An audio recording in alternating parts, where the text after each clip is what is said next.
Hello, आ गए आप सब लोग। Good afternoon.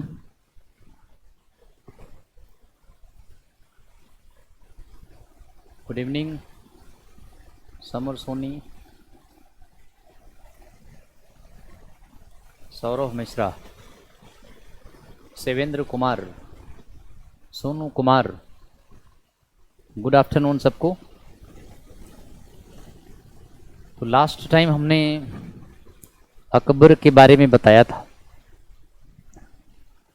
अकबर की एक पॉलिसी मनसबदारी सिस्टम बता रहे थे, वहीं से आगे बढ़ेंगे।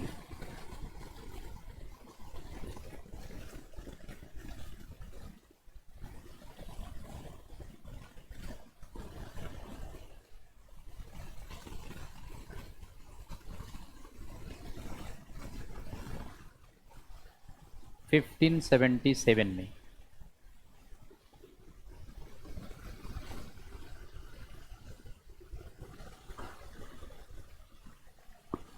मनसबदारी प्रथा, ये यहां से आज हम चर्चा करेंगे आपको, ठीक है। तो मनसबदारी सिस्टम अकबर ने स्टार्ट किया था 1577 में। मनसबदारी सिस्टम अकबर ने मंगोलों से लिया था और इस प्रथा के द्वारा एक सैनिक संगठन टाइप का किया गया था। मंगोलों से लिया था। यह एक सैनिक संगठन था।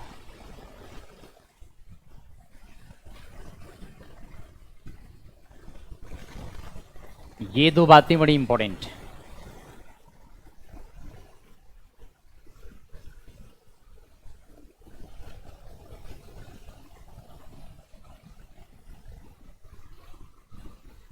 ये दो बातें लास्ट क्लास में हमने बताई थी। और वैसे मनसब के दो पार्ट थे। एक तो कहा जाता था जात, यानी रैंक। दूसरा कहलाता था सवार, यानी कैवेलरी मैन।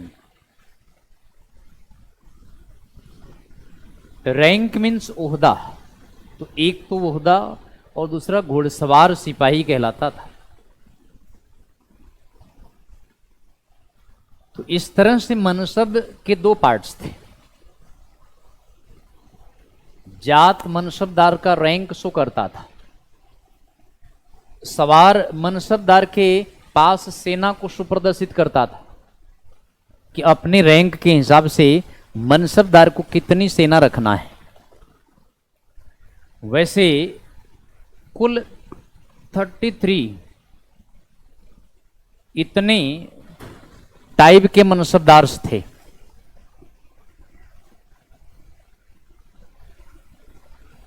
मैक्सिमम इसमें 33 दिए हैं। इतने प्रकार के मनसबदार थे।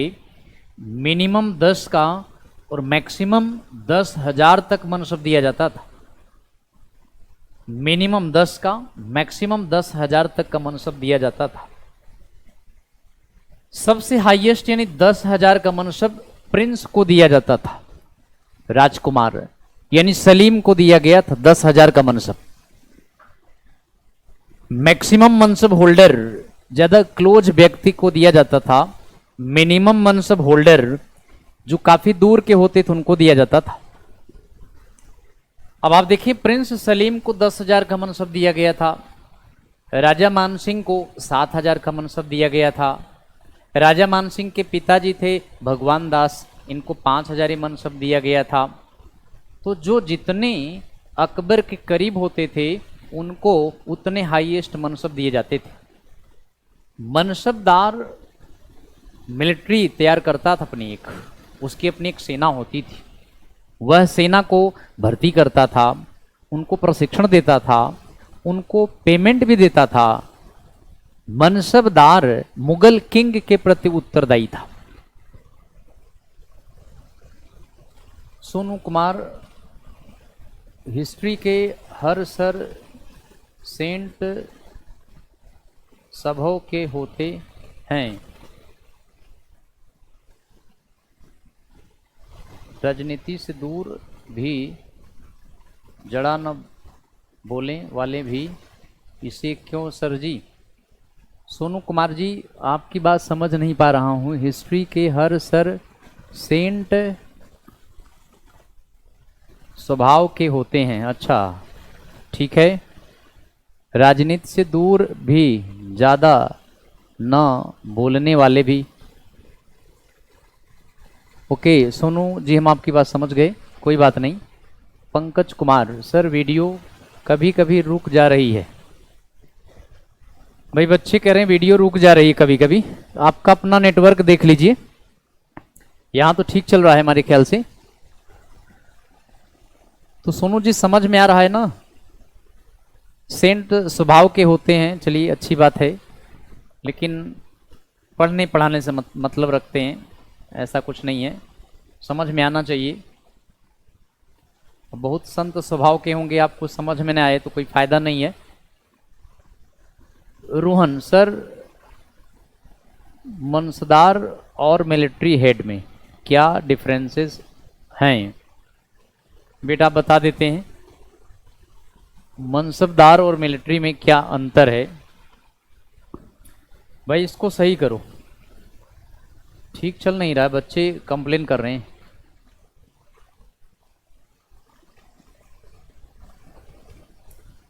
थोड़ा सा वेट करें, सिस्टम ठीक कर रहे हैं। रोहन मैं आपको भी बता रहा हूं, मनसबदार और मिलिट्री हेड में क्या डिफरेंस है।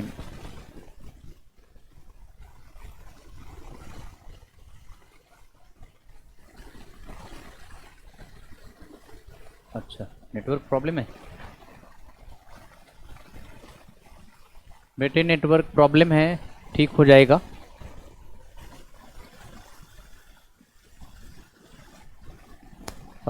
राजीव कुमार सर, आपका सब्जेक्ट बहुत लेट चल रहा है, प्लीज़ डेली कर दीजिए।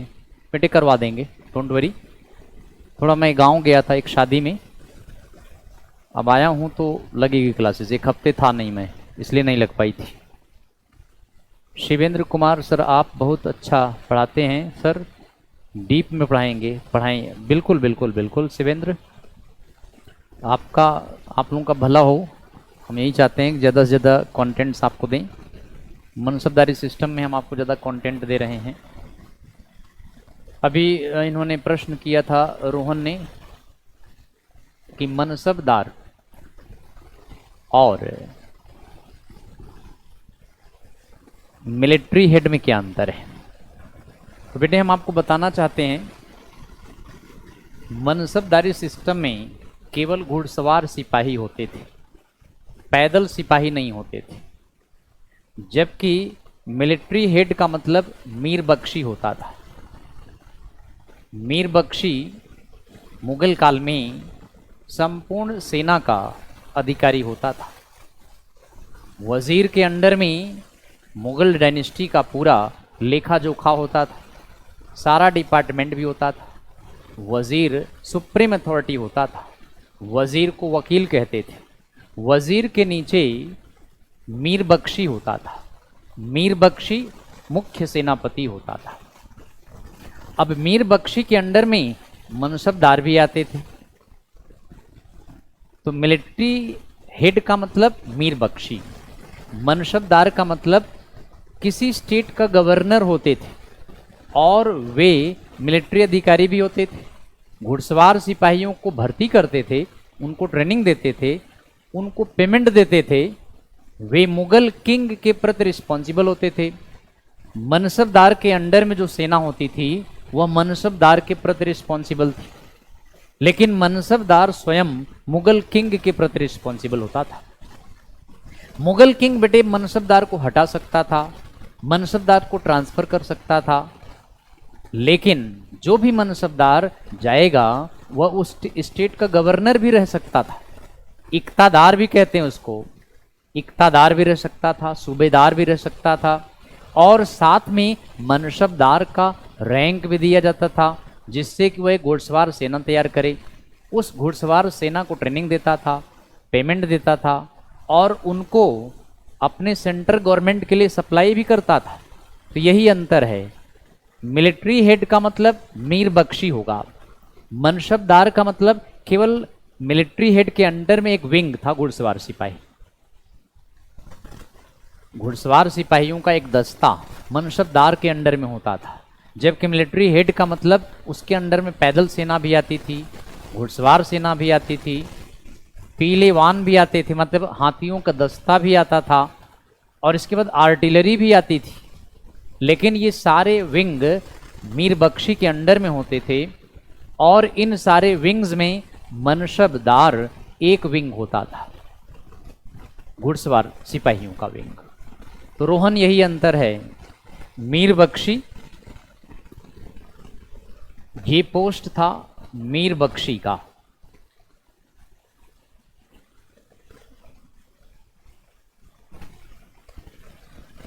ये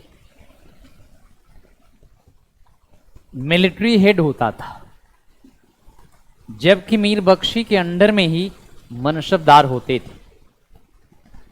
मनसबदार इन्फेंट्री, इन्फेंट्री माने पैदल सिपाही, एलिफेंट्स, एलिफेंट्स और इसके बाद आर्टिलरी, यानी मनसबदार ये घुड़सवार सिपाही थे इनके अंडर में, घोड़े वाली सेना इनके अंडर में थी, ये पैदल सेना थी। हाथियों का दस्ता,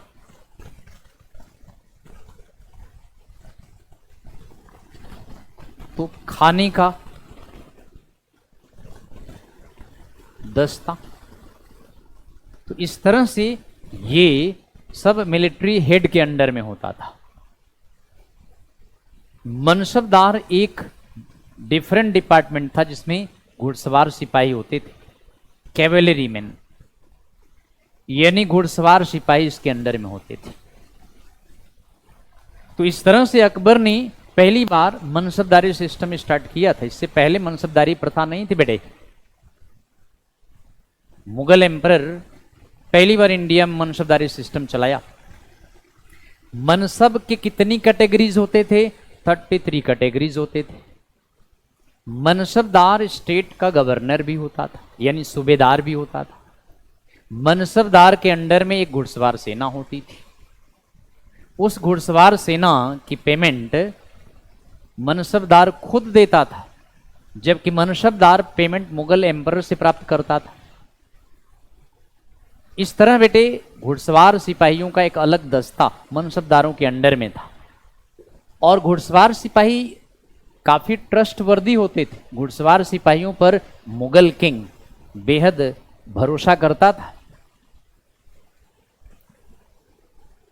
तो अगर ये पूछा जाए कि सबसे हाईएस्ट मनसब किया किसको दिया गया था? प्रिंस सलीम, प्रिंस सलीम यानी जहांगीर, इसको 10,000 मनसब दिया गया था, 10,000 का। और दूसरे नंबर पर राजा मानसिंह थे, इनको 7,000 मनसब दिया था। राजा भगवान दास, इनको 5,000 मनसब दिया गया था। ये राजा मानसिंह के पिताजी थे। तो मिनिमम 10 का, मैक्सिमम 10,000 तक का मनसब दिया जाता था।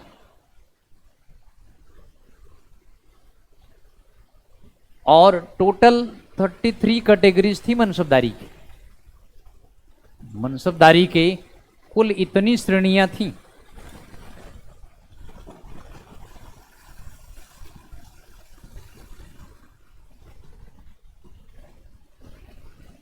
बट इस साइड में यही मिलिट्री हेड का नाम लिखे हैं, साइड में मिलिट्री हेड लिखा हुआ है हमने।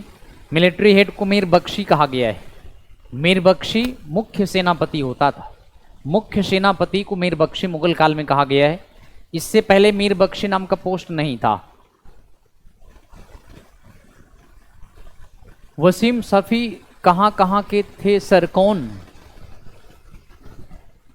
ये लोग, ये आमेर के राजा थे ना, आमेर के राजा भगवान दास, राजा भगवान दास के बेटे राजा मान सिंह। तो ये आमेर, आमेर अंबर भी कहलाता है, आमेर जयपुर के बगल में है। वसीम जी आमेर के राजा थे ये। मनसबदार कहां के थे? मनसबदार कोई भी हो सकता था, जो मुगल किंग के ज्यादा क्लोज होता था उसको मनसबदार मुगल एम्परर खुद बनाता था। जैसे राजा मान सिंह हिंदू थे, प्रिंस सलीम था, राजा टोडरमल भी थे, और ऐसे ऐसे तमाम थे जो अकबर के बेहद करीब लोग थे, उनको मनसबदार बनाया जाता था। वो स्टेट के गवर्नर भी होते थे, सूबेदार भी होते थे, उनके पास अपनी एक सेना भी होती थी, उस सेना को हैंडल करते थे। वो सेना घुड़सवार सेना होती थी और इस सेना को हैंडल भी करते थे। इनको मनसबदार कहा गया है। यह सिस्टम मंगोलों से लिया गया है। बेटे इससे ज्यादा इसमें नहीं पूछा जाएगा। हाँ, एक चीज और बताना चाहेंगे आपको मनसबदारी सिस्टम में, एक और पॉइंट बेहद इंपॉर्टेंट है, वो ये है नीमस्पा।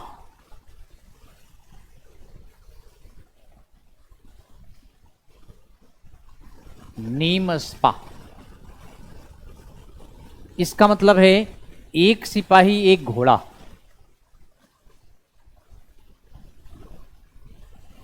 दुहस्पा, दुहस्पा इसका मतलब है एक सिपाही दो घोड़े। सिंहस्पा, सिंहस्पा इसका मतलब है दो सिपाही एक घोड़ा। मनसबदारी सिस्टम में नीमस्पा। अजीत जी ये भगवान दास कौन थे? भगवान दास आमेर के राजा भारमल के बेटे थे। आमेर के राजा भारमल की पुत्री हरकाबाई की शादी अकबर से हुई थी, और भगवान दास नवरत्न में नहीं थे। भगवान दास नवरत्न में नहीं थे।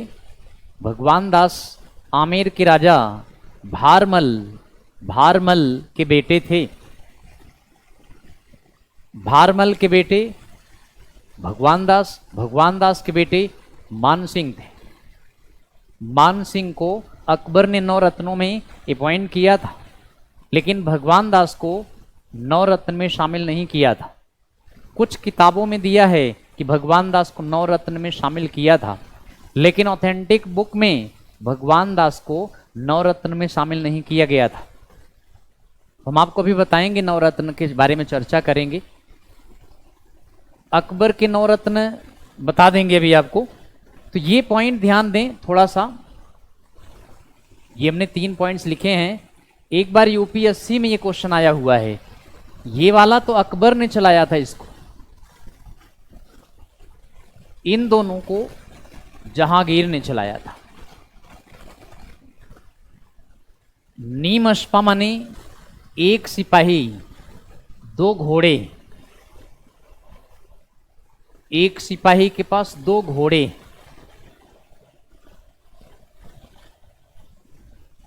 और दुहस्पा का मतलब ये गलत हो गया थोड़ा सा। नीमस्पा माने एक सिपाही एक घोड़ा। दुहस्पा माने एक सिपाही दो घोड़े।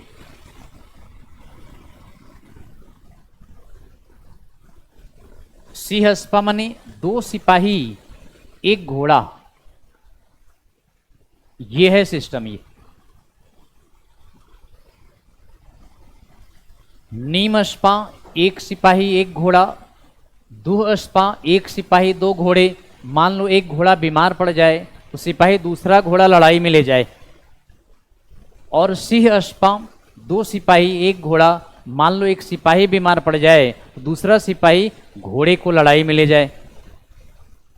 ये वाला दोनों सिस्टम जहांगीर ने स्टार्ट किया था बेटे, याद रखें। यही प्रश्न आया था कि दुह अशपा शीह अशपा किसने चलाया? जहांगीर ने चलाया था। अकबर ने केवल यही चलाया था, नीम अशपा। तो ये है मनसबदारी में एग्जाम्पल यही है बेटे। नीम अशपा एक सिपाही एक घोड़ा, दुह अशपा एक सिपाही दो घोड़ा, एक घोड़ा बीमार पड़ जाए दूसरे घोड़े को लड़ाई में ले जाए। सिंह अशपा माने दो सिपाही एक घोड़ा, मान लो एक सिपाही बीमार पड़ जाए दूसरा सिपाही घोड़े को लड़ाई में ले जाए। ये है एग्जाम्पल, इसी एग्जाम्पल के तौर पर ही बताया हमने, ठीक है। तो आगे बढ़ते हैं। अकबर का मनसबदारी सिस्टम बेहद इंपॉर्टेंट था।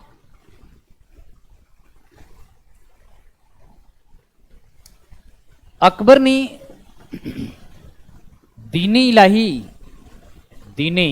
इलाही ये चलाया। दीने इलाही इसका मीनिंग है डिवाइन फेथ।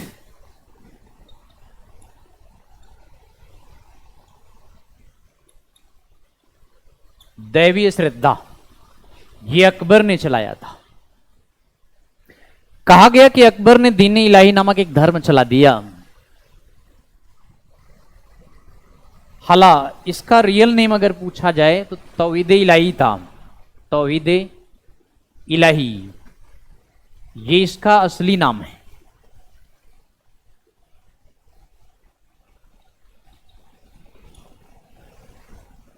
इसका मीनिंग है डिवाइन मोनोथेइज्म, यानी दैवीय एकता। 1579 में इसको बनाया था। बाद में इसी का नाम दीन इलाही पड़ गया और ये नाम 1580 और ये 1582 तक लगभग रहा था। तो अकबर ने दीन इलाही स्टार्ट किया। दीन इलाही का वास्तविक नाम तौहीद इलाही था। तौहीद इलाही 1579 में स्टार्ट किया, इसी का नाम बदलकर दीन इलाही रखा। 1580 से 82 तक दीन इलाही ने काम किया। दीन इलाही में कुल 18 सदस्य थे, कुल 18 मेंबर्स थे। एकमात्र हिंदू सदस्य राजा बीरबल थे।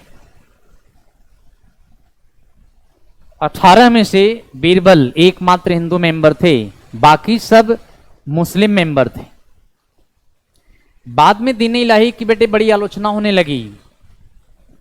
दीन इलाही की आलोचना करते हुए अब्दुल कादिर बदायूनी ने कहा अकबर ने एक नया धर्म चला दिया, जबकि अकबर का यह कहना था कि वह सब धर्मों का प्रमुख बात लेकर के दीन इलाही में इसको फॉलो करने के लिए बनाया गया। दीन इलाही एक ऐसी संस्था बनाया जिसमें सब धर्म की प्रमुख बातों को उजागर किया गया, लिया गया, फॉलो किया गया। जैसे कि हमने आपको पहले बताया है, अकबर ने 1575 में इबादत खाने की स्थापना फतेहपुर सीकरी में किया था। इबादत खाने में सब धर्म के इंचार्ज को बुलाकर अकबर किसी मुद्दे पर बहस कराता था। वहीं से अकबर अच्छी अच्छी बातें ले लेता था और उसी से अकबर की प्रैक्टिकल नॉलेज सब धर्म के बारे में बहुत अच्छी हो गई थी। अब अकबर ने डिसाइड किया कि एक ऐसा धर्म चलाया जाए जिसमें सब धर्मों का निचोड़ हो, सारे धर्म की प्रमुख बातें हों। इस पॉइंट को रखते हुए ध्यान में अकबर ने दीन इलाही को स्टार्ट किया था, जिसमें सभी धर्म की प्रमुख बातों को समाहित किया गया है, इंक्लूड किया गया है।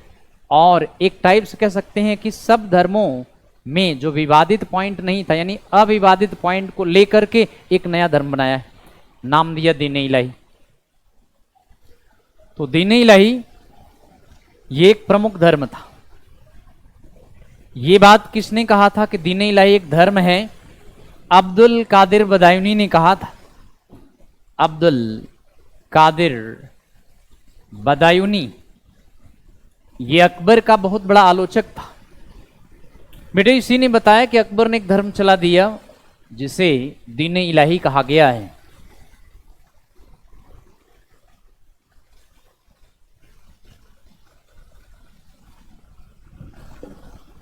अब्दुल कादिर बदायूनी यही है।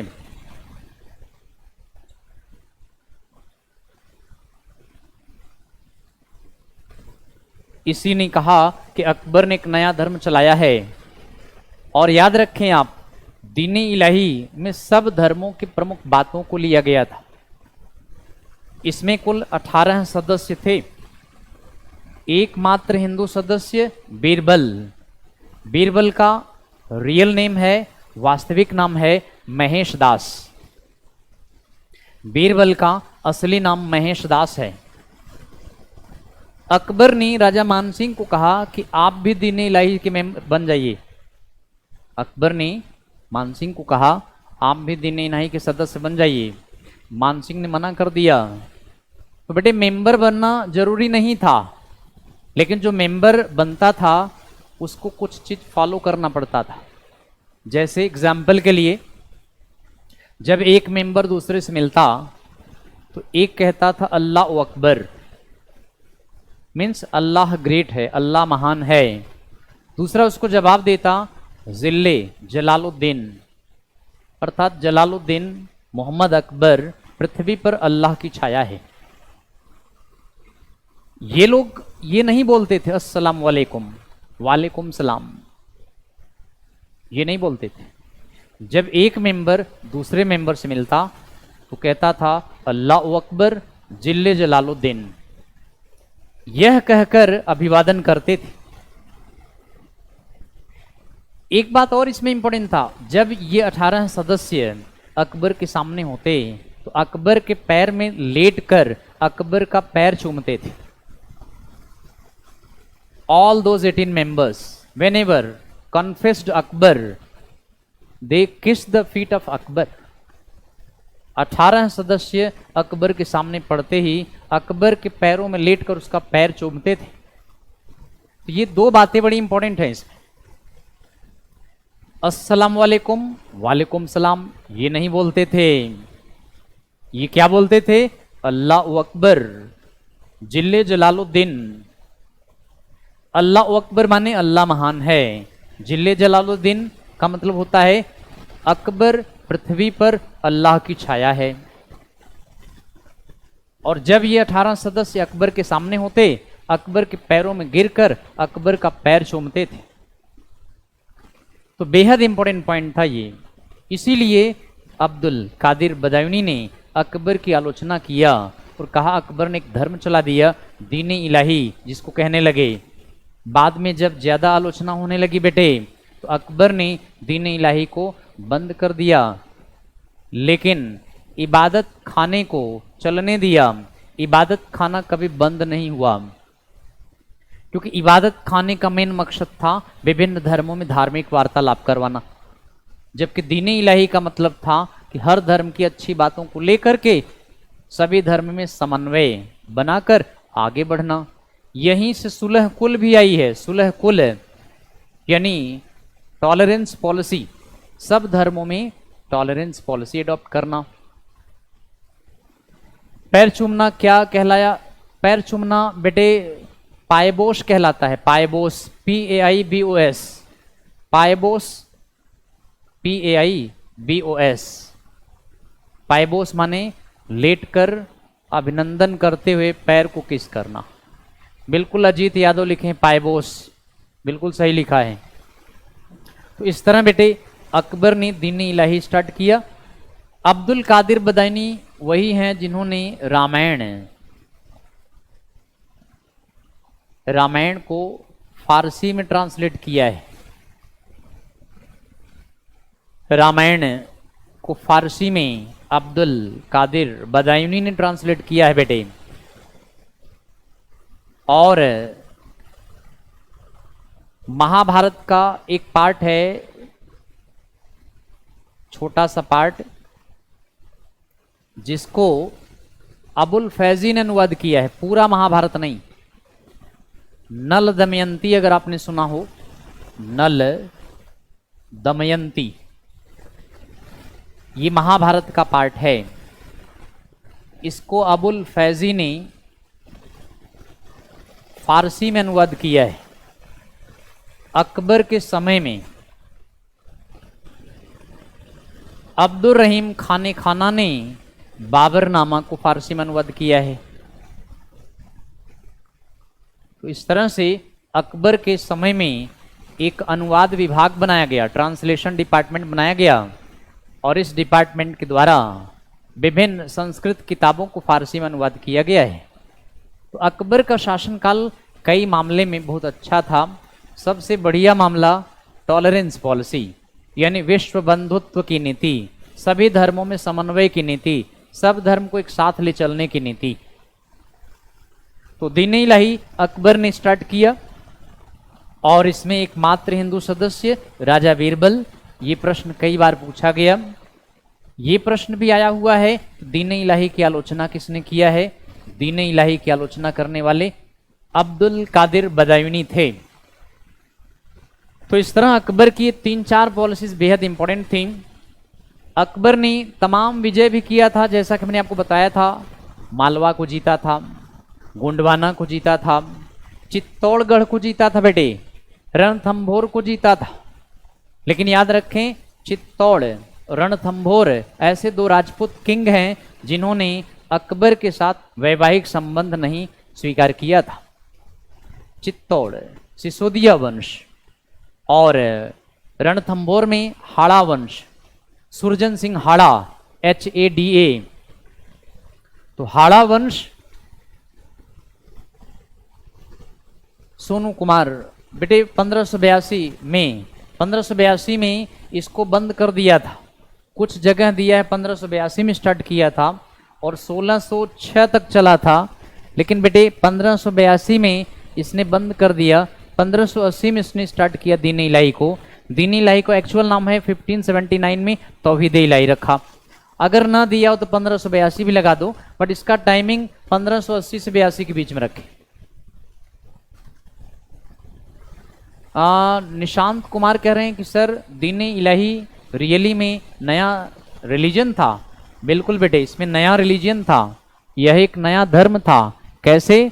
विभिन्न धर्मों की अच्छी बातों को इसमें लिया था और फिर इसको फॉलोअप करने के लिए लोगों को कहा कि इसको फॉलोअप करें। इसके कुछ सदस्य भी बनाए, जिसमें हमने आप 18 सदस्य बताए हैं। कुछ जगह 21 सदस्य दिया बेटे, लेकिन NCERT में 18 सदस्य दिया है। तो यह एक नया धर्म था दीन इलाही। ठीक है, आगे बढ़ते हैं। हमने 2 बातें जो बताई हैं ध्यान रखें। चित्तौड़ सिसोदिया वंश और राठौड़ किंग को हाड़ा भी कहते हैं। रणथंभौर में हाड़ा शासक, इन दोनों ने अकबर के साथ वैवाहिक संबंध नहीं स्वीकार किया। बाकी अधिकतर राजपूत शासकों ने अकबर के साथ वैवाहिक संबंध स्वीकार कर लिया था। वसीम सफी किसने किया खत्म? बेटे अकबर ने ही समाप्त किया था दीन इलाही को। जब आलोचना होने लगी तो अकबर ने इसको समाप्त कर दिया। तो इस तरह से दीन इलाही अकबर ने स्टार्ट किया, अकबर ने खत्म किया इसको। आगे देखिए, अकबर ने कई विजय किया था, लेकिन आपको हम बताते हैं कि सबसे आखिरी विजय थी last victory of Akbar. Akbar की अंतिम विजय आसीरगढ़ की विजय थी।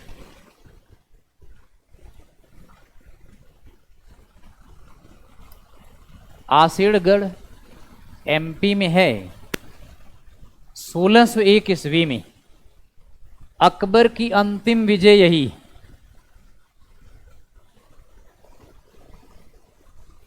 लास्ट विजय अकबर की आसीरगढ़ की विजय है।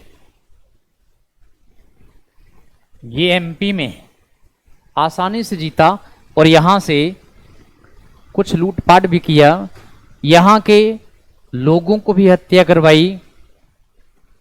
अकबर के समय की सबसे इंपॉर्टेंट पॉइंट एक ये है कि 31 दिसंबर 1600 में ब्रिटिश ईस्ट इंडिया कंपनी बनी थी। ब्रिटिश ईस्ट इंडिया कंपनी और ये कंपनी बेटे लंदन में बनी थी। ब्रिटिश ईस्ट इंडिया कंपनी, ये कंपनी लंदन में बनाई गई थी। और आपको ध्यान रखना है कि इस समय इंडिया में अकबर मुगल शासक था। इंग्लैंड की महारानी एलिजाबेथ फर्स्ट थी। अकबर का शासनकाल 1605 तक था, लेकिन महारानी का शासनकाल 1603 ईस्वी तक था। तो जब कंपनी लंदन में बनी तो इंग्लैंड की महारानी एलिजाबेथ फर्स्ट थी। इंडिया में मुगल एम्परर अकबर था। ऐसा भी प्रश्न पूछा गया है, अकबर के समकालीन इंग्लैंड की महारानी कौन थी? तो एलिजाबेथ फर्स्ट थी। वैसे एलिजाबेथ फर्स्ट के डेथ के बाद किंग जेम्स फर्स्ट इंग्लैंड में आया था। जेम्स फर्स्ट ये उत्तराधिकारी बना था, लेकिन बेटे ये जहांगीर का समकालीन है। जहांगीर के समय में किंग जेम्स फर्स्ट था, इंग्लैंड का किंग। पॉइंट ये इंपॉर्टेंट है कि 31 दिसंबर को एलिजाबेथ फर्स्ट ने ब्रिटिश कंपनी को इंडिया के साथ व्यापार करने के लिए 15 साल का एक ग्रांट दिया था। ग्रांट माने अनुदान। एलिजाबेथ फर्स्ट ने ब्रिटिश कंपनी को इस डेट को, इस वर्ष में 15 साल का एक अनुदान दिया कि जाओ इंडिया के साथ व्यापार का अधिकार ले आओ और इंडिया के साथ व्यापार प्रारंभ करो। लेकिन बेटे ब्रिटिश कंपनी इस समय इंडिया में नहीं आई। British company king James first के द्वारा प्रतिनिधि भेजा गया। जहांगीर के समय में कैप्टन विलियम हॉकिंस आया था। कैप्टन विलियम हॉकिंस जहांगीर के दरबार में 1608 में आया था। इसलिए ध्यान रखें, जब कंपनी बनी तो इंडिया में मुगल एम्परर अकबर था, लेकिन जब कंपनी का प्रतिनिधि कैप्टन विलियम हॉकिंस इंडिया में व्यापारिक अधिकार के लिए आया तो किंग जहांगीर था। आगे हम फिर इसकी चर्चा करेंगे आपसे। एक बात और आपको बताएंगे, इंडिया में आने वाला पहला अंग्रेज अगर पूछें तो इस वर्ष आया था, मिडलहन नाम था। मिडलहन ये पहला अंग्रेज था। ये व्यापार के अधिकार के लिए नहीं आया था, ये बेटे घूमने टहलने आया था। ये घूमने टहलने आया, समुद्री मार्ग से आया। पुर्तगालियों ने इसको पकड़ करके मुगल किंग के हवाले कर दिया। मुगल किंग ने इसको कैद कर लिया। बाद में देखा कि सीधा साधा है, इसलिए इसको मिडलहन को छोड़ दिया गया था। इसलिए पहला अंग्रेज जो इंडिया आया मिडलहन, अकबर के समय में इंडिया आया था। लेकिन पहला अंग्रेज जो व्यापारिक अधिकार के लिए आया 1608 में कैप्टन विलियम हॉकिंस जहांगीर के दरबार में आया था। तो ये दोनों में डिफरेंस है।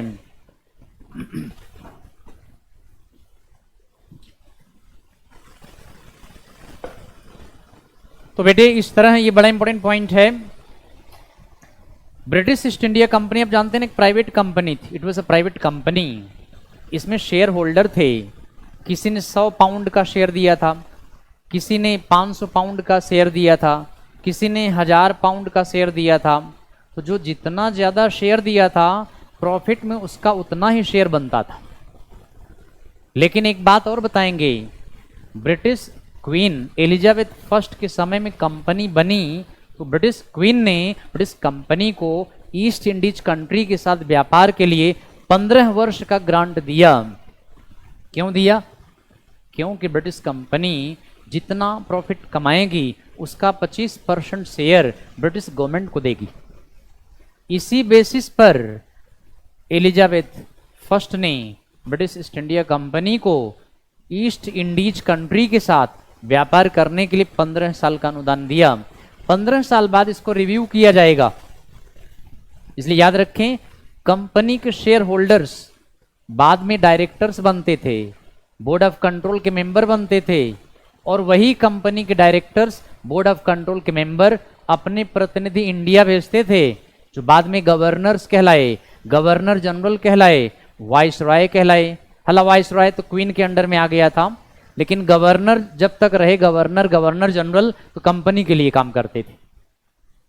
इस तरह बेटे ब्रिटिश ईस्ट इंडिया कंपनी एक प्राइवेट कंपनी थी, जैसे मुकेश अंबानी की रिलायंस कंपनी है, सारा होलसेल मुकेश अंबानी है। ऐसे ब्रिटिश कंपनी एक प्राइवेट कंपनी थी जिसमें शेयर होल्डर थे जिन्होंने अपने पैसे लगा रखे थे। प्रॉफिट का उनको उसी रेशियो में पेमेंट मिलता था जिस रेशियो में प्रॉफिट होता था। लेकिन बेटे याद रखें, टोटल प्रॉफिट का 25% ब्रिटिश कंपनी ब्रिटिश गवर्नमेंट को दिया करती थी। इसी बेसिस पर क्वीन एलिजाबेथ फर्स्ट ने 31 दिसंबर 1600 को ईस्ट इंडीज कंट्री के साथ व्यापार करने का ग्रांट दिया था 15 साल के लिए। वसीम आसिरगढ़ में किस को हराया? बेटे वहां का लोकल किंग है, इंपॉर्टेंट नहीं है, 1601 में याद रखें। आखिरी नॉमिनल विजय थी, कोई खास विजय नहीं थी, अभी बता भी देंगे आपको। रोहन, ईस्ट इंडिया कंपनी किसके कंट्रोल में थी? बेटे east India company private share holder के कंट्रोल में थी, और ये private share holder British company के डायरेक्टर बनते थे। जो ज्यादा शेयर दिए थे, जैसे 1000 पाउंड जो दिए थे वो डायरेक्टर्स बनते थे, जो 500 पाउंड दिए थे वो बोर्ड ऑफ कंट्रोल के मेंबर बनते थे, और जो 100 पाउंड दिए थे वो मेंबर तो होते ही थे कंपनी के, वही लोग इंडिया में आके इंडिया का शासन चलाते थे। तो 1000 पाउंड देने वाले डायरेक्टर्स थे, 500 पाउंड देने वाले बोर्ड ऑफ कंट्रोल के मेंबर बने, उससे कम शेयर देने वाले इंडिया में आते, वो कंपनी के लिए काम करते, और डायरेक्टर बोर्ड ऑफ कंट्रोल के प्रति रिस्पॉन्सिबल थे। हाँ बेटे मीरन बहादुर ठीक है, सोनू मीरन बहादुर ठीक है, बट इंपॉर्टेंट नहीं है। चलते हैं आगे बढ़ते हैं। तो ये तो क्लियर हो गया होगा, इससे आगे बढ़ते हैं।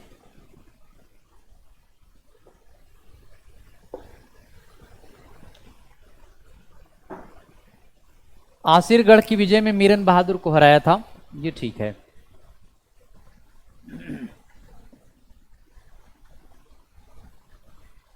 अगला पॉइंट अब आप देखें, नेक्स्ट पॉइंट में 1602 ईस्वी वीर सिंह बुंदेला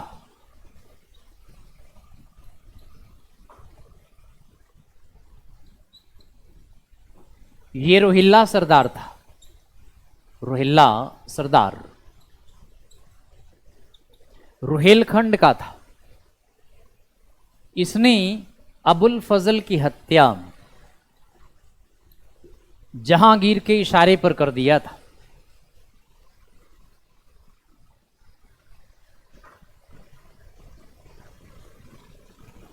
अजीत कह रहे हैं भाई ये एनटीपीसी का बैच नहीं है। क्यों नहीं है?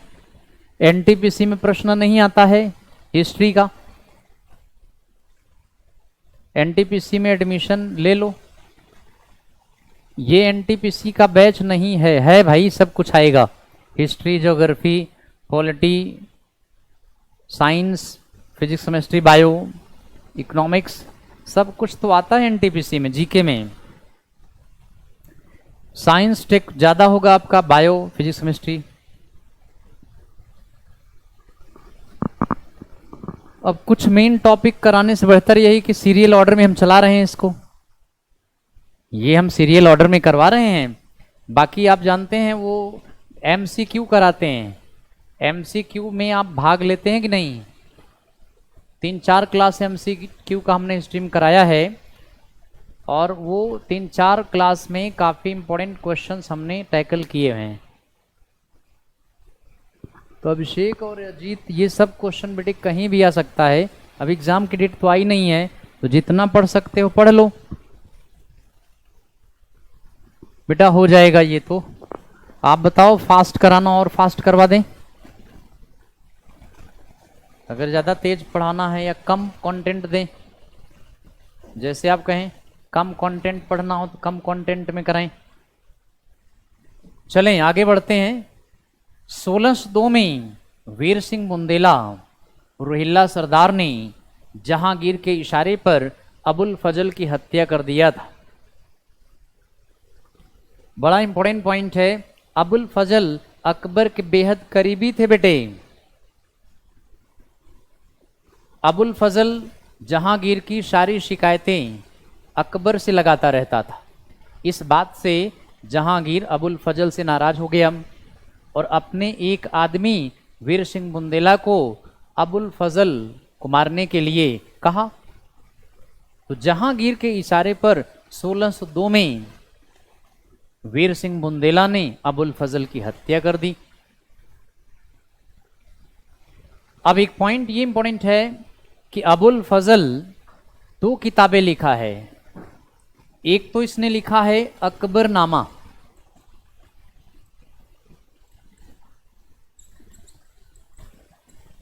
दूसरी लिखा है आईने अकबरी,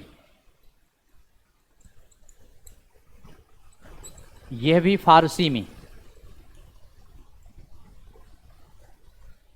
तो अकबरनामा, आईने अकबरी दोनों किताबें फारसी भाषा में हैं।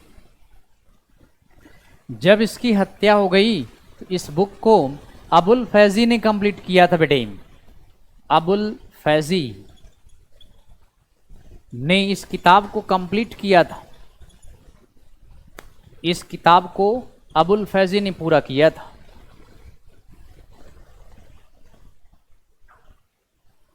पूरा कंटेंट पढ़ा रहे हैं, आप ध्यान से पढ़ेंगे तो आपको सारा एग्जाम क्लियर हो जाएगा। एक बार पढ़ लो, दोबारा पढ़ने की आवश्यकता नहीं पड़ेगी। तो इस तरह से अबुल फजल अकबर के बेहद करीबी, जब अकबर को इसकी हत्या के बारे में पता चली, अकबर जहांगीर से रुष्ट हो गया था। कहा जाता है कि अबुल फजल शायद जहांगीर की प्रेमिका अनारकली की भी शिकायत लगा दिया था। जहांगीर की प्रेमिका, फिल्मों में देखा होगा आपने, अनारकली नाम है। हालांकि ये फिल्मों में मिलती है लेकिन हकीकत में अनारकली बुक्स में नहीं है बेटे। अनारकली की जगह एक नाम आता है मेहरुन्निसा। मेहरुन्निसा का नाम नूरजहां भी है। कहा जाता है कि मेहरुन्निसा के पापा एतमादुद्दौला, मम्मी अस्मत बेगम अकबर के दरबार में और महल में झाड़ू पोछे लगाने का काम करती थी। कभी कभी मेहरुन्निसा दरबार या महल में झाड़ू पोछे करने चली जाती थी। शहजादा सलीम की निगाहें मेहरुन्निसा पे पड़ी। शहजादा सलीम मेहरुन्निसा से प्रेम करने लगा। इस बात की शिकायत अबुल फजल ने अकबर से कर दिया। अकबर ने कहा, कहाँ तू शहजादा सलीम है, कहाँ वो झाड़ू पोछे वाली की पुत्री है। कहा जाता है कि अकबर ने जहांगीर को खूब डांट लगाई और एतमादुद्दौला अस्मत बेगम को भी दरबार में बुलवाया। उन दोनों को भी खूब डांट लगाई। कहा अपनी पुत्री मेहरुन्निसा को लेकर दूर कहीं चले जाओ, इसकी शादी कर दो, आज के बाद दरबार में महल में दिखाई मत पड़ना।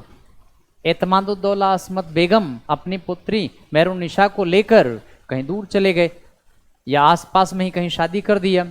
मेहरुन्निसा की जिससे शादी किया उसका नाम था शेर अफगन नाम था। शेर अफगन बेटे, असली नाम उसका अली कुली बेग था।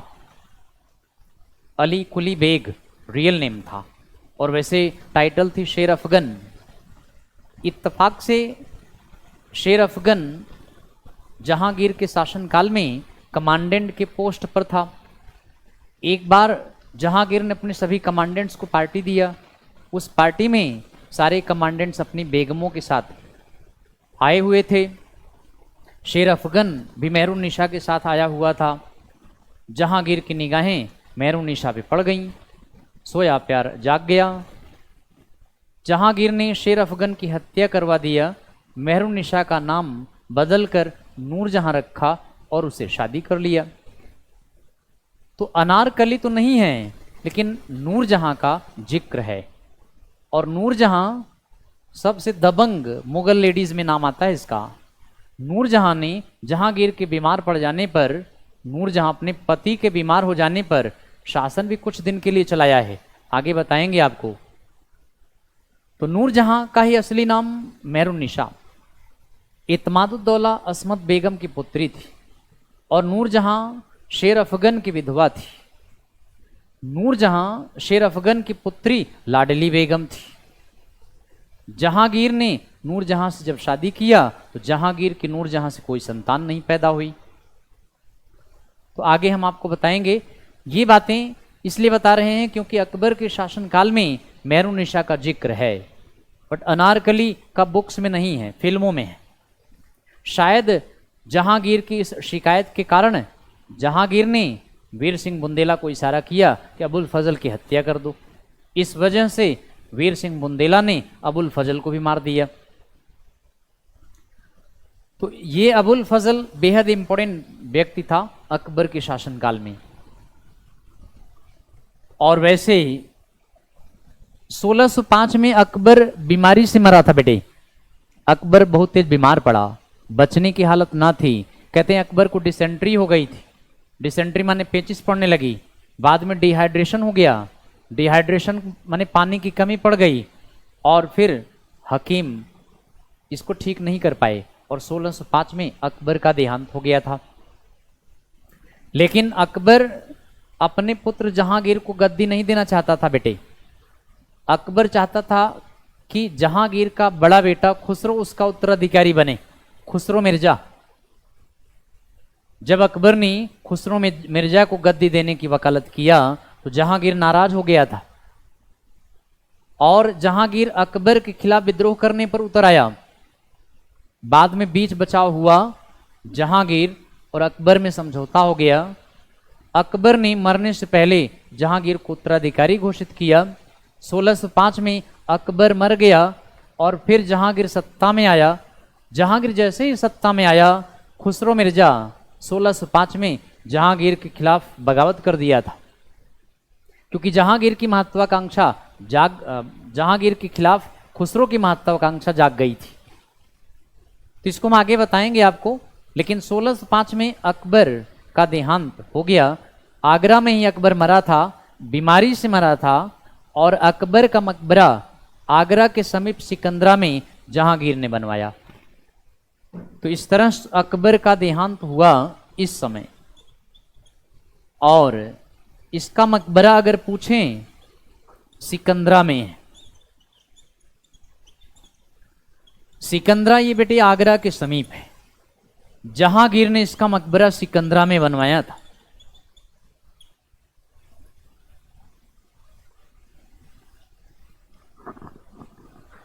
जहांगीर के दरबार में 9 रत्न थे, वो हम आपको बता देते हैं।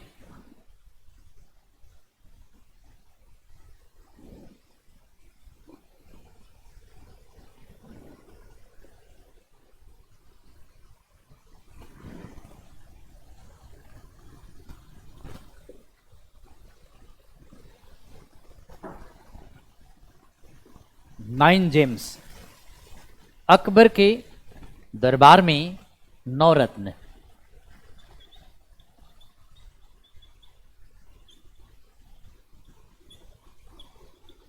इनमें अबुल फजल अकबर का बेहद करीबी था।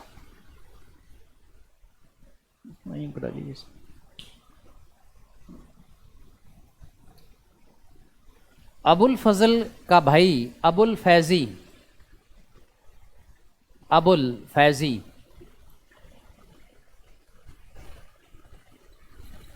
पर्शियन पोएट था। ये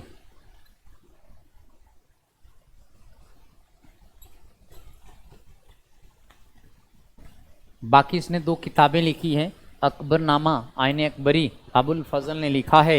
अबुल फैजी अबुल फजल का भाई फारसी का प्रसिद्ध कवि था। राजा मानसिंह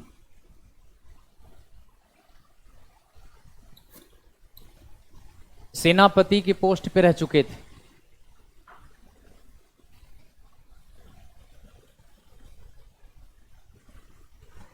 बिल्कुल बेटे, ये समर सोनी अभी इसको बता रहे हैं।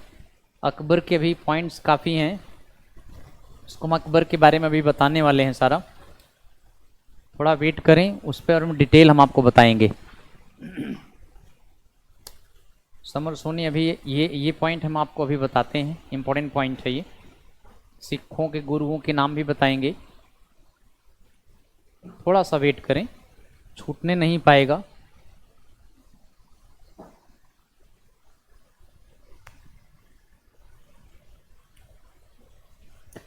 राजा मानसिंह मनसबदार भी थे और सेनापति भी थे। कमांडर इन चीफ के पोस्ट पर भी थे।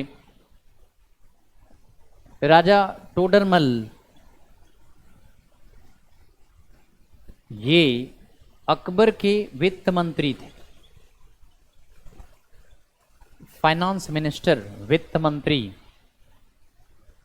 ये शेर शाह के समय में भी थे। इन्होंने दहसाला प्रथा बनाई थी।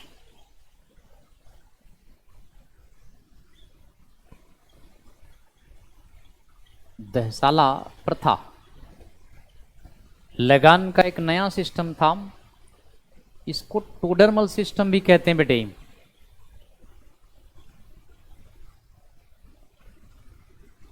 टोडरमल बंदोबस्त भी कहते हैं।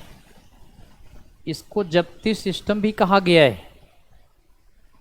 जब्ती सिस्टम ये भी कहा गया है।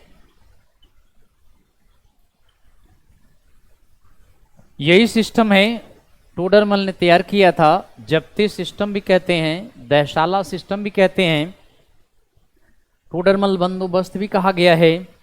शेर शाह सूरी के समय में थे। अकबर ने इनको अपना वित्त मंत्री बना लिया क्योंकि शेर शाह केवल 5 वर्ष शासन किया था। 1540 से 45 तक शासन किया था। इसको हम शेर शाह आगे बताएंगे आपको। शेर शाह ने जो सिस्टम स्टार्ट किया था अकबर के समय में, उस सिस्टम को राजा टोडरमल ने कंटिन्यू रखा। अब देखिए दहसाला सिस्टम क्या होता है। दहसाला सिस्टम में लगान 10 वर्ष के लिए फिक्स कर दिया जाता था। मतलब 10 साल में जितना उत्पादन होता था उसका एक एवरेज निकाल लिया जाता था और उस एवरेज का 1/3 लगान फिक्स कर दिया जाता था। यानी 10 साल का एवरेज औसतन पैदावार निकाल करके उसका 1/3 भू राजस्व कर फिक्स किया जाता था। इसलिए इसका नाम दहशाला सिस्टम रखा गया है और इसलिए इसका नाम जब्ती सिस्टम रखा गया है। दूसरी बात एक इंपॉर्टेंट है, लगान जो था कैश या काइंड में लिया जाता था। कैश माने नकद, काइंड माने अनाज के रूप में। तो लगान कैश में ज्यादा प्रिफर किया जाता था, काइंड के रूप में कम लिया जाता था। अब बेटे लगान एक तो ये होता था कि खेत में खड़ी फसल को डिवाइड कर देते थे, खेत में खड़ी फसल को बांट देते थे। 1/3 खजाने के लिए, बाकी 2/3 किसान के लिए। अच्छा, दूसरी बार फसल तैयार हो गई, काट कर खलिहान पर लाते थे। खलिहान जहां फसल को माड़ा जाता था, फसल को माड़ करके अनाज भूसे अलग कर देते थे। फिर उसमें से 1/3 शेयर गवर्नमेंट का हो जाता था। तो या तो खुद बटाई का मतलब होता है खेत में खुद बटाई, खेत में जो फील्ड में खड़ी फसल बांट दिया जाए। और खलिहान बटाई यानी खलिहान में भूसा अनाज अलग करने के बाद 1/3 डिवाइड कर दिया जाए। तो ये दोनों सिस्टम था बेटे। इन दोनों सिस्टम में दोनों प्रेफर किया जाता था, लेकिन अगर अनाज बेचकर किसान कैश में दे दे तो वो ज्यादा लाइक किया जाता था। तो ये सिस्टम टोडरमल ने तैयार किया था, इसलिए टोडरमल नाम दिया गया इसका। इससे पहले इंडिया में शेर शाह ने स्टार्ट किया था लगान का। इससे पहले मुगलों के शासनकाल में लगान का कोई सिस्टम नहीं था। लगान का सिस्टम पहली बार मुगल पीरियड में शेर शाह ने तैयार किया था, लेकिन उस शेर शाह सिस्टम पूरा नहीं कर पाया। शेर शाह 1545 में मर गया। अकबर जब आया तो उसने शेर शाह के अधूरे काम को पूरा किया बेटे। कभी कभी प्रश्न पूछा जाता है कि अकबर किसका फॉलोअर था। अकबर शेरशाह सूरी का फॉलोअर था। जो काम अकबर ने शुरू किया, जो काम शेरशाह ने शुरू किया उसे अकबर ने पूरा किया। ये ध्यान रखें। और ये सिस्टम था लगान का, 10 साल का एवरेज निकाल लिया जाता था। उस एवरेज को 1/3 डिसाइड किया जाता था और इस तरह से खुद यानी खेत में खड़ी फसल की बटाई, खलिहान बटाई यानी खलिहान में बांट दिया जाता था। तो ये चाहे दोनों में से जिस टाइप से हो, लेकिन कैश ज़्यादा प्रेफर किया जाता था, ज़्यादा कैश प्रेफर किया जाता था। तो इस तरह से लगान का ये सिस्टम बड़ा इंपॉर्टेंट था। तो 3 तो हमने बताए आपको नवरत्नों में। चौथा अब आप देखें, 4th नंबर, 5th देखें आप। टोडरमल के बाद अब्दुल रहीम, खाने खाना, ये टाइटल है। और ये हिंदी के प्रसिद्ध कवि थे। अब्दुल रहीम खाने खाना हिंदी के प्रसिद्ध कवि थे। रहीम दास के दोहे इन्होंने ही लिखा है। इनके अलावा हकीम हमाम ये फिजिशियन थे, यानी राजवैद्य।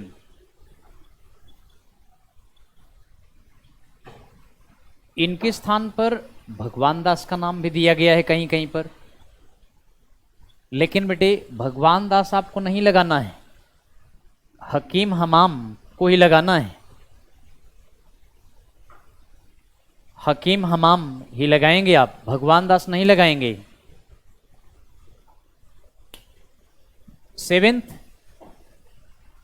7वें नंबर पर आप देखें,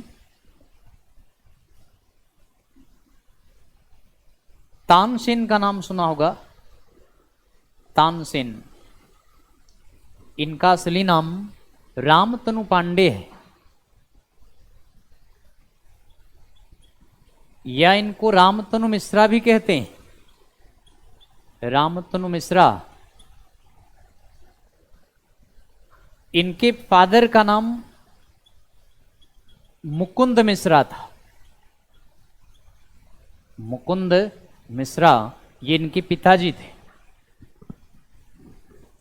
इनको तानसेन की टाइटल किसने दिया था? विक्रमजीत सिंह ने दिया था। विक्रमजीत सिंह, इन्होंने तानसेन की टाइटल दिया था। ये ग्वालियर के राजा थे। ग्वालियर के राजा विक्रमजीत सिंह ने तानसेन की टाइटल दिया था।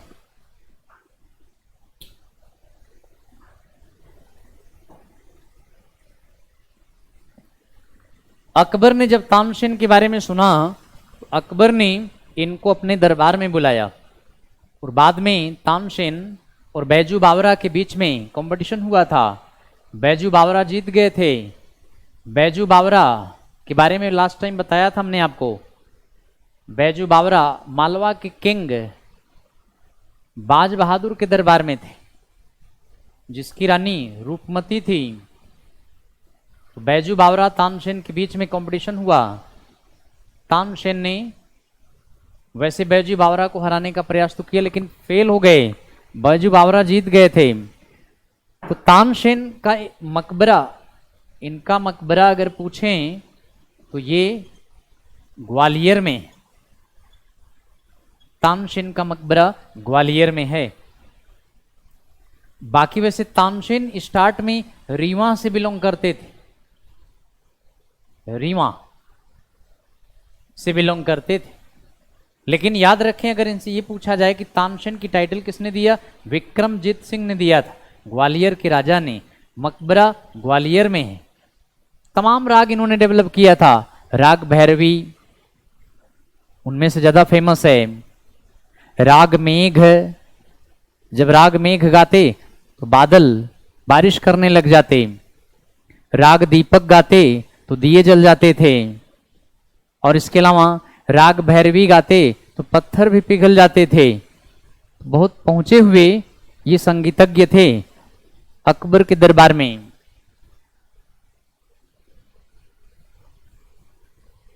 बीरबल एक नाम और, ये आप लिख लें। असली नाम इनका महेश दास था, महेश दास बीरबल का असली नाम था। और इनकी बुद्धिमत्ता के कारण इनको बीरबल की टाइटल दिया गया था। और वैसे तो कई पदों पर थे ये, अकबर के कानूनी सलाहकार भी थे, मनसबदार भी थे, सेनापतित्व भी कर चुके थे, कई पोस्ट पर रह चुके थे ये। मुल्ला दो प्याजा, मुल्ला दो प्याजा, फिर इनका असली नाम मुल्ला नसीरुद्दीन, ये इनका असली नाम था मुल्ला नसीरुद्दीन।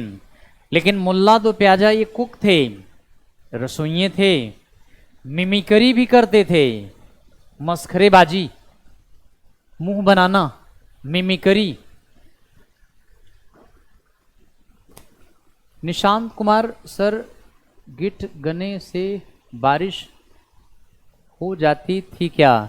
नहीं बेटे, आज अगर बरसात हो जाती तो शकीरा के वाका वाका गाने पर बरसात हो जाती, फुटबॉल मैच कहाँ से पाता? ऐसा नहीं था गीत गाने से हो जाती थी। लोगों को इतना भाव विभोर कर देते थे कि जैसे बारिश हो रही है। अभी आप देखिए गाने में कुछ ऐसे दर्द भरे गीत हैं जिसको आप सुनो तो महसूस करो, उसमें आप घुल मिल जाएंगे। ऐसे कहा जाता था, लोगों को भाव विभोर कर देते थे। लोग बड़े प्रेम से, बड़े चाव से इनके गीत को सुनते और दिखा देते, देखो बारिश हो रही। हो सकता है गाने में रहा हो, गाने में हो सकता है बरसात हो जाती रही हो, लेकिन अब राग दीपक गाने लग जाते तो दिए जल जाते थे, ऐसा थोड़ी न था। उनको इतना भाव विभोर कर देते रहे होंगे कि जैसे दिए जल रहे हों। इस टाइप से भाव विभोर कर देना, यानी उसको म्यूजिक में एकदम इन्वॉल्व कर देना। सोनू कुमार, अकबर ने कोई रोड तो नहीं, क्यों नहीं बनाया? बहुत सारे रोड बनवाए हैं। शेर शाह सूरी का जीटी रोड है, उसकी मरम्मत करवाई थी, रिपेयर करवाया था। और बहुत सारे रोड बनवाए हैं। शेर शाह सूरी के अलावा जो रोड है, उसके अलावा साउथ साइड में बहुत सारे रोड बनवाए हैं, क्योंकि अकबर ने दक्षिण को भी जीता था। अकबर ने दक्षिण के गोलकुंडा, बीदर, बरार, इन सब राज्यों को भी जीता, तो सड़कें बनवाई, छायादार वृक्ष लगवाए, कुएं खुदवाए, सराएं बनवाई, पब्लिक वेलफेयर में सारे काम किए हैं। महानता के लक्षण तभी आते हैं जब ये सारे काम किए जाएं। सड़कें बनवाएं, छायादार वृक्ष लगवाएं, पब्लिक को इरिगेशन के लिए, सिंचाई की नहरें बनवाएं, नहरें भी बनवाई सिंचाई के लिए, कुएं खुदवाए सिंचाई के लिए, पानी पीने के लिए तालाब बनवाए, तमाम चीजें। ये सब कॉमन चीजें हैं, वेलफेयर पॉलिसी में आते हैं सारे ये। तो इस तरह से ये पॉइंट नवरत्न में अगर आपसे पूछें, मुल्ला दो प्याजा ही मुल्ला नसीरुद्दीन हैं। और इनका मेन काम क्या था? कुक, यानी रसोइये का। लेकिन पार्ट टाइम कॉमेडी नाइट भी करते थे, कॉमेडी नाइट पार्ट टाइम करते थे ये, मिमिकरी करते थे। यही नवरत्न थे दरबार में। कहीं कहीं भगवान दास का नाम दिया है बेटे, भगवान दास नहीं लगाइएगा, क्योंकि हकीम हमाम अकबर के राज वैद्य थे। ये नवरत्न सही है, इन्हीं के नाम लिखिएगा, इन्हीं को याद रखिए। अकबर के समय में कुछ और बातें बड़ी इंपॉर्टेंट हैं, जैसे अकबर कुछ स्टार्ट किए तो अकबर स्टार्टेड, एक तो झरोखा दर्शन,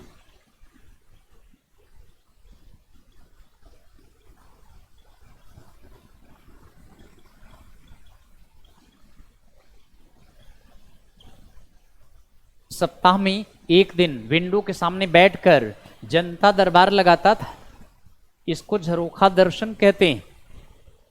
हुमायूं के डेथ के बाद मुल्ला बेकसी को झरोखे दर्शन पर बैठाया गया था, लेकिन उसका मकसद क्या था? हुमायूं के डेथ को छिपाना। अकबर ने अपने शासनकाल में झरोखा दर्शन परमानेंट स्टार्ट कर दिया। सप्ताह में एक दिन पब्लिक के सामने पब्लिक को दर्शन देता था, उनकी समस्याएं भी सुनता था। यह काम अकबर ने रेगुलर स्टार्ट किया, सप्ताह में एक दिन। लेकिन इसको आगे चलकर औरंगजेब ने समाप्त कर दिया था। दूसरा, इसने तुलादान स्टार्ट किया।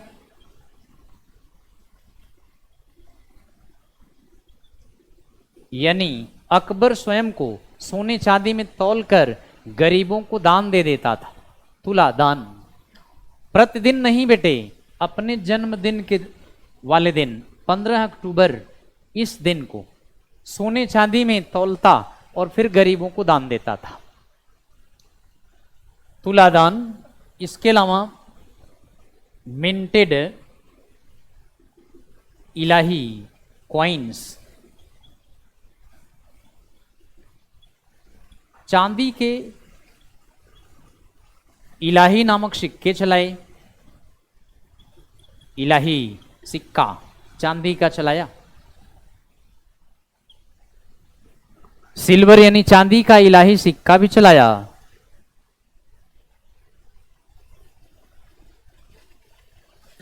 और इसके अलावा जल्ला इलाही, ये भी सिल्वर का ही सिक्का था। जलालुद्दीन के नाम पे जल्ला इलाही, यह भी चांदी का सिक्का चलवाया इसने। जल्ला माने जलालुद्दीन होगा।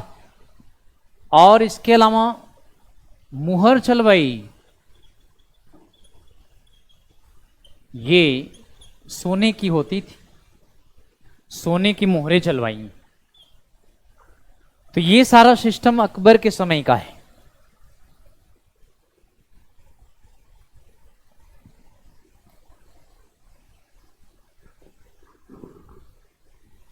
इन सिक्कों पर यह भी लिखवाया ला इलाहा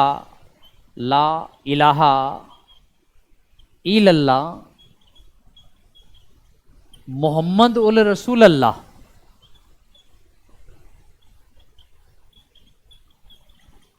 ये शब्द लिखवाए थे इन सिक्कों पर, ला इलाहा इल्लल्लाह मोहम्मद उल रसूल अल्लाह। गैर मुसलमानों की सिंपथी लेने के लिए ला इलाहा इल्लल्लाह मोहम्मद उल रसूल अल्लाह, ये शब्द भी लिखवा दिया इसने। तो इस तरह से सिंपथी लेने के लिए ऐसा किया। बेटे अकबर का ये भी इंपॉर्टेंट पॉइंट है कि 1577 में इस समय Akbar donated Amritsar land to Bibi Bhani को दान में दिया था। तो यहां ये पॉइंट बड़ा इंपॉर्टेंट है। अकबर ने अमृतसर की जमीन, अकबर ने अमृतसर की जमीन बीबी भानी को दान में दिया था। 500 एकड़ जमीन थी ये, 500 एकड़ जमीन बीबी भानी को दान में दिया था।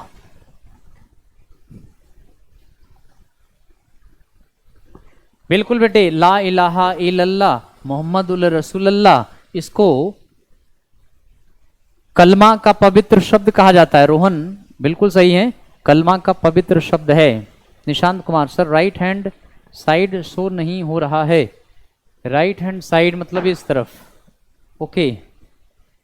राइट हैंड साइड यानी यहां पर शो नहीं हो रहा है। चलिए एक बार हम प्रयास करते हैं, राइट हैंड साइड ना लिखें।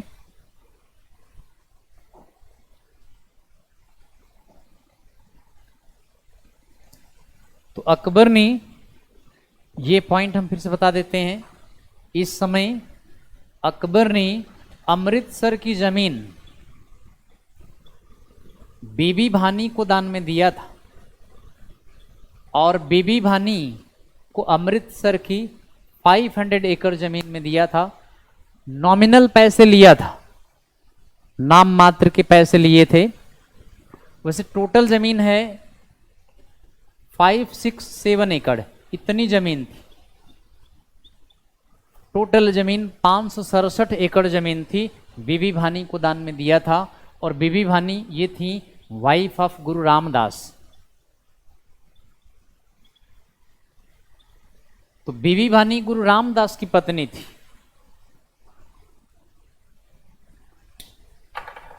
बीबी भानी गुरु रामदास की पत्नी। अमृतसर शहर किसने बसाया? इन्होंने बसाया। अमृतसर सिटी इन्होंने बसाया था और यहीं पर हर मंदिर साहिब बनवाया। अमृतसर में हर मंदिर साहिब,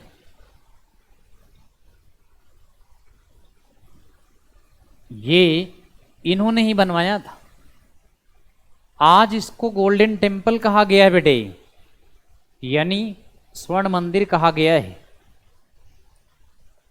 लेकिन इस पर सोने की परत किसने चढ़वाई? तो सोने की परत यानी गोल्डन लेयर, सोने की परत किसने चढ़वाई? महाराजा रणजीत सिंह ने।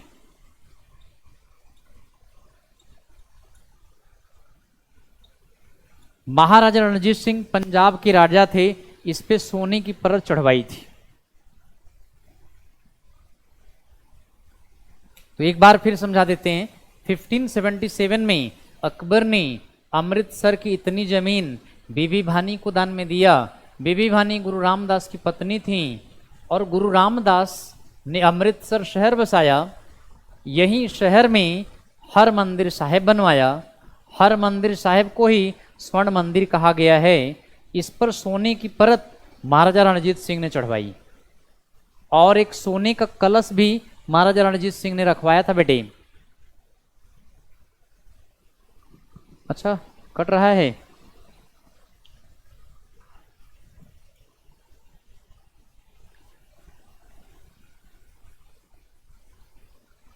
थोड़ा सा आज इसका नेटवर्किंग प्रॉब्लम्स है बेटे, नेटवर्क प्रॉब्लम्स है इसलिए ऐसा हो रहा है। चलो एक बार फिर बता देते हैं इसको।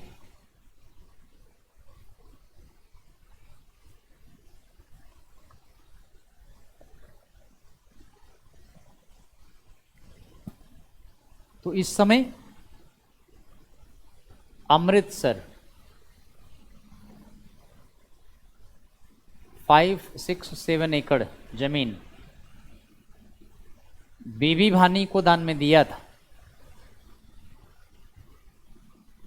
बीबी भानी वाइफ ऑफ गुरु रामदास, इन्होंने अमृतसर शहर बसाया और यहीं पर इन्होंने हर मंदिर साहिब बनवाया। हर मंदिर साहिब टेम्पल का नाम है। इस पर गोल्डन लेयर, सोने की परत, सोने की परत ये महाराजा रणजीत सिंह ने लगवाया था।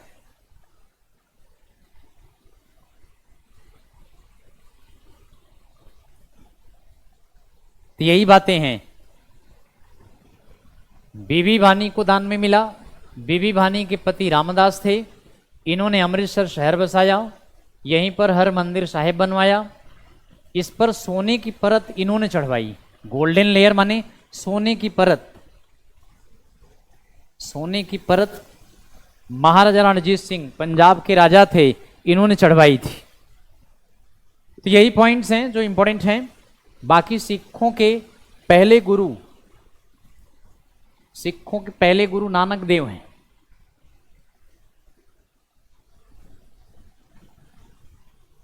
इनका जन्म तलवंडी में हुआ था। तलवंडी ये पंजाब में है। दूसरे गुरु अंगद, तीसरे गुरु अमरदास, चौथे गुरु रामदास, पांचवें गुरु अर्जन देव, छठे गुरु हरगोविंद, सातवें गुरु हर राय, आठवें गुरु हर किशन, नवें गुरु तेग बहादुर, 10वें गुरु गोविंद सिंह। तो ये हैं सिखों के 10 गुरु टोटल।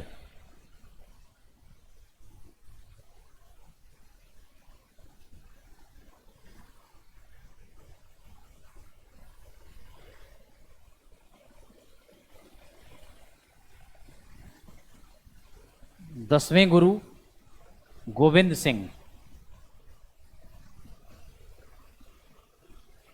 ये सिखों के 10 गुरु हैं।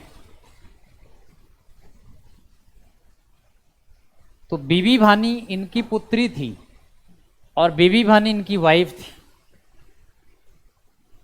अमरदास की पुत्री बीबी भानी गुरु रामदास की पत्नी बनी और बीबी भानी इनकी मदर का नाम है। गुरु अर्जन देव की मदर थी। तो यहां से गुरु की प्रथा वंशानुगत हो गई है, वंशानुगत या आनुवंशिक हो गई है। यहां से गुरु का पद वंशानुगत, हेरिडिटरी, या इसको लाइनेज भी कहते हैं। तो यहां से गुरु एक परिवार के लोग आने लगे। अंतिम गुरु गोविंद सिंह, इनके बेटों को औरंगजेब ने मरवा दिया था। तो 9th सिख गुरु की हत्या औरंगजेब ने करवाई। सोनू कुमार, अकबर ने कोई रोड, हाँ ठीक है। रोहन सर, इसे कलमा कहते हैं। हाँ बिल्कुल बेटे, कलमा बता दिए हैं आपको। निशांत कुमार सर राइट, अच्छा ठीक है, वो तो चेंज कर दिए। पंकज कुमार सर साइड में लिखो, सब कट रहा। अच्छा बेटे, दिक्कत है थोड़ा सा आज नेटवर्किंग। पंकज कुमार बोर्ड पर लाइन बना दो।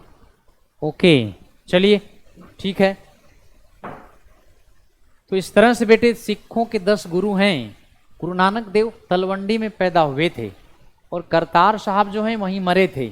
जो करतार साहब कॉरिडोर ओपन होने वाला है वो इन्हीं के उपलक्ष्य में है।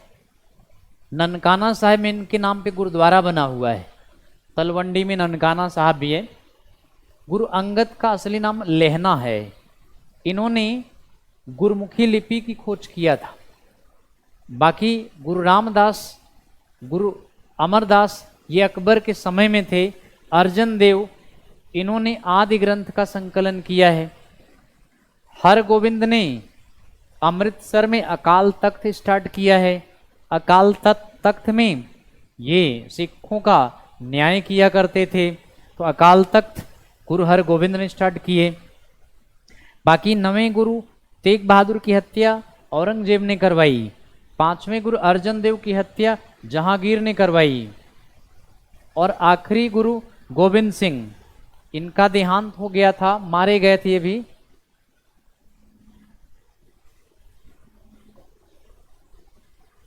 तो इस तरह से ये सिखों के 10 गुरु हैं बेटे। तो ये अकबर है, इसके बारे में हमने सारे पॉइंट्स बता दिए हैं।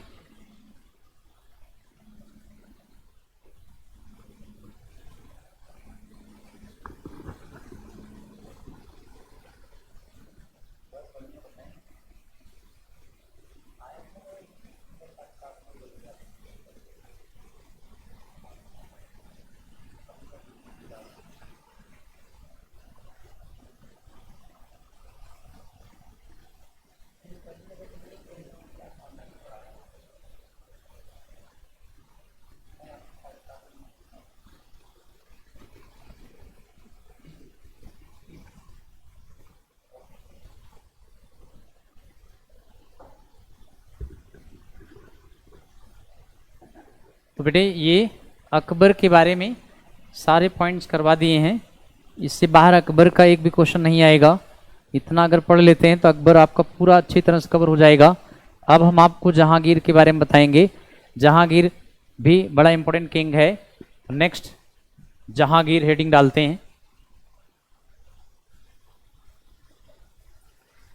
और जहांगीर अगली ही क्लास में पढ़ाएंगे।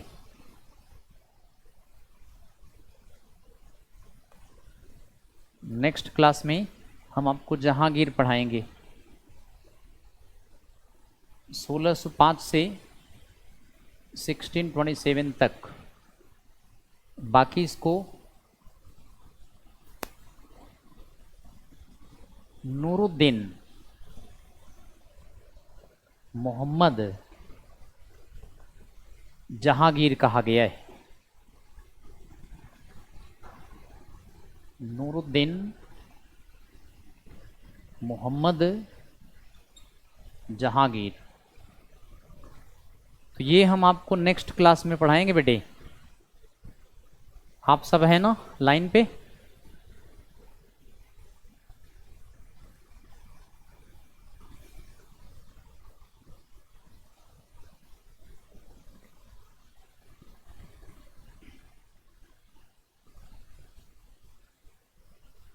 अगली क्लास कल होगी आपकी हिस्ट्री।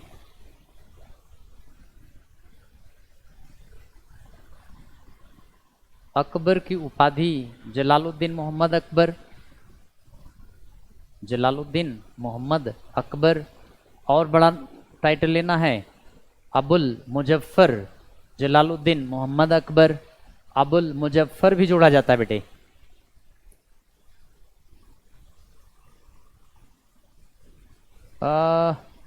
एक तो बेटे सोनू आप कह रहे हैं रामदास हिंदू थे क्या? बेटे एक हिंदू भी गुरु रामदास थे, लेकिन वो शिवाजी के धार्मिक गुरु थे। शिवाजी के गुरु रामदास थे, लेकिन उनका पूरा नाम था समर्थ रामदास। आगरा की स्थापना पूछ रहे हैं, अजीत भाई पूछ रहे हैं, was the founder of Agra. Agra 1504 में सिकंदर लोदी ने बसाया था। पहली बार आगरा को राजधानी सिकंदर लोदी ने बनाया। पीडीएफ बेटे हमने एक लड़के को दिया हूं, सुरजीत नाम है, हिंदी में है। सुरजीत से आप ले लो या उससे कह दो टेलीग्राम पे डाउनलोड कर दे। अभिषेक पीडीएफ हमने सुरजीत नाम के एक लड़के को दिया हूं, उसको व्हाट्सएप कर दिया था। आप उससे कहिए टेलीग्राम पे डाउनलोड कर दे। और हमने सर यहाँ भी दे दिया हूँ। अब वो देखिए टाइप करके डाउनलोड करते हैं या वैसे डाउनलोड करते हैं। ठीक है, तो नेक्स्ट क्लास, अगली क्लास कल होगी। आप सभी लोग आइए और इसको जहांगीर शाहजहां ये सब बताते हैं कल। ठीक है बेटे, ओके, थैंक यू।